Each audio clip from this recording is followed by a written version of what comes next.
Sadhguru, what is a creative mind? Oh. How big an answer do you want? As big as you want it. See, the English word mind doesn't say anything, because it's just one generic word which does not describe different dimensions of what the mind is. Mind is not just one something sitting here and doing something, okay? There is really no such thing as mind. In the yogic culture, there is no mind. There is a physical body, there is a mental body. Because what you're calling as mind right now is a certain combination of memory and intelligence. There is memory in your body, more memory in your body than you can imagine. If I have to get at you again, it's okay, I'm picking on you, okay? You definitely don't remember how your great-great-great-great-great-grandmother looked like, but her nose is sitting on your face right now. Yes? You don't remember a thing consciously, but your body remembers 100%. How 10 generations ago your grandmother was, your body still remembers. 1,000,000 years ago how your forefathers were, your body remembers, isn't it? It's not forgotten and it's not going to forget. Your mind is not capable of this kind of memory. Your body has 1,000,000,000,000 times more memory than your so-called brain. This whole shift towards the brain and intellectual process is a European malice. They gave too much significance to thought. This has happened because they lived under a subjugated society, religiously subjugated society, where you're not supposed to think anything except what's written in some book, otherwise you're dead. They lived like this for a long time. Because of this, when they got little freedom to think and manage to live, they started celebrating their thought too much. Let's understand the context of thought. You can only think from the data that you already have gathered. That means you can never think anything new. You can recycle it, you can rehash it, you can produce permutations and combinations of it, but you cannot think something absolutely new. It is not in the nature of the thought to come up with something new. It can only recycle the past. That means if you dedicate yourself to your thought process, if you enshrine your thought process, you're ensuring nothing new ever happens in your life. So thought need not be celebrated like this. That's why in this culture, thought has never been given so much significance. What you think is your psychological drama. We don't think much about that because it's your drama is important for you, somebody else's drama it's important for them. Everybody thinks their drama is the most important drama in the universe. This is everybody's experience because they're so identified with their own psychological drama. This psychological drama should not determine the nature of your life, because this is just a small happening compared to the life process. Life is a much deeper intelligence than intellect. We can look at… the yogic system looks at the mind as 16 parts. Those 16 parts are further broken and they're taken up to 84,000 parts. But now if I talk about 84,000, already there's a segment which says no, so I will make it 4. I'm taking away 80, okay? I'm being fair to you. Only 4. 4 fundamental parts. One is the intellect, which we have in modern world, in today's world, we are unnecessarily giving too much significance to intellect and we will pay an enormous price for this. You will come to a place where you'll know everything, but you'll know nothing of life significance, really. Today you will see this happening to children. For the first time, this generation you see, 10, 11-year-old or 12-year-old children, they look bored. When you were 10, 11, you did not know what is boredom, it was not possible. It was too exciting to be alive and looking around. You will see 10, 12-year-old children all looking bored because they've seen the cosmos through their phone screen. They know it all. And especially in the Western countries, you will see this happening at 8, 10. They're really bored, you will see in the school buses, they're all sitting on… bored.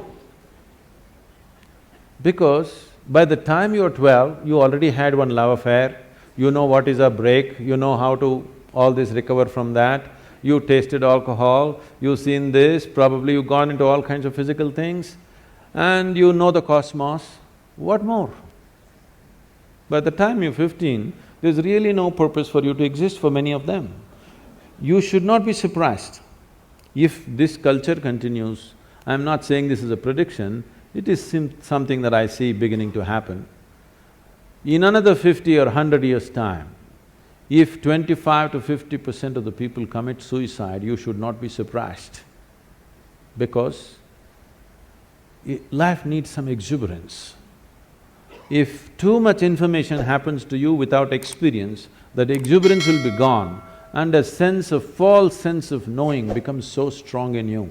This is the danger of intellect, because intellect wants to dissect everything. Intellect is like a scalpel, the sharper it is, the better it is, it wants to dissect and know. Dissection works with some things, not with all aspects of life.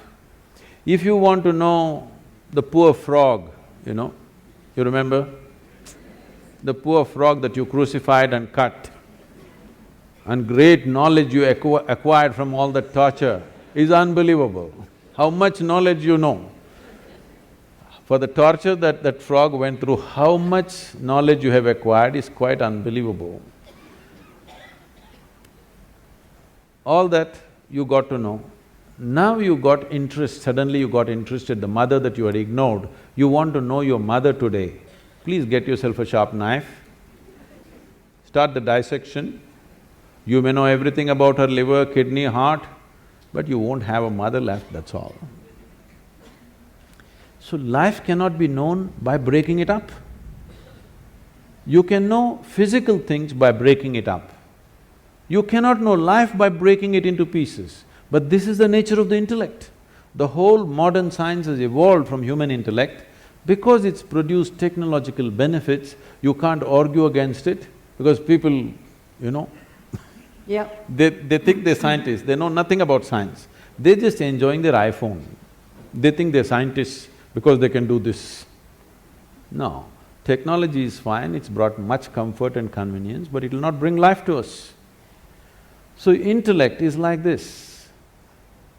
Intellect will be useful only depending upon what it is identified with and what is held, what holds this, how steadily.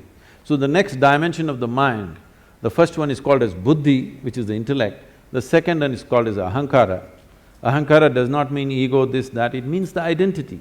Whatever you identified with, your intellect functions only around that. Simple, if you just identify with a nation, if you say, I'm an Indian, everything Indian looks beautiful. If you cross the border and you say you're something else, all that looks beautiful. So whatever you identified with, it's only with that the intellect functions. So ahankara is the identity. How consciously and how steadily your ahankara has been created will determine the effectiveness of your intellect. Just because it's sharp, it does not mean it'll be effective, because sharp intellect or a sharp knife can cause any amount of damage to you. If you have a sharp knife and you don't have a steady hand, you will cut yourself all over the place. That's all that's happening. Human suffering is just this. You don't know how to hold this intellect in your hand properly. Every day you're cutting yourself. All suffering is on self-help because your own mind causing this to you all the time. No matter what happens, people suffer, whichever way they suffer, because they don't know how to hold this intellect. If you had the mind of an earthworm, you would be quite peaceful. Yes?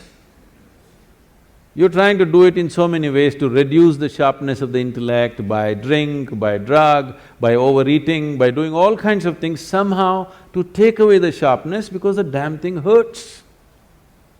It hurts not because that's its nature, it hurts because you do not know how to hold it. The next dimension of the mind is called as manas, which is a huge volume of memory. It is not here or there, entire body carries memory. So, manomaya kosha, this is called a huge sack of memory. This memory is in various stacks, we'll not go into all these details considering some people have said a clear no. They don't want to have a mind, I'm sorry, they don't want to know anything about the mind.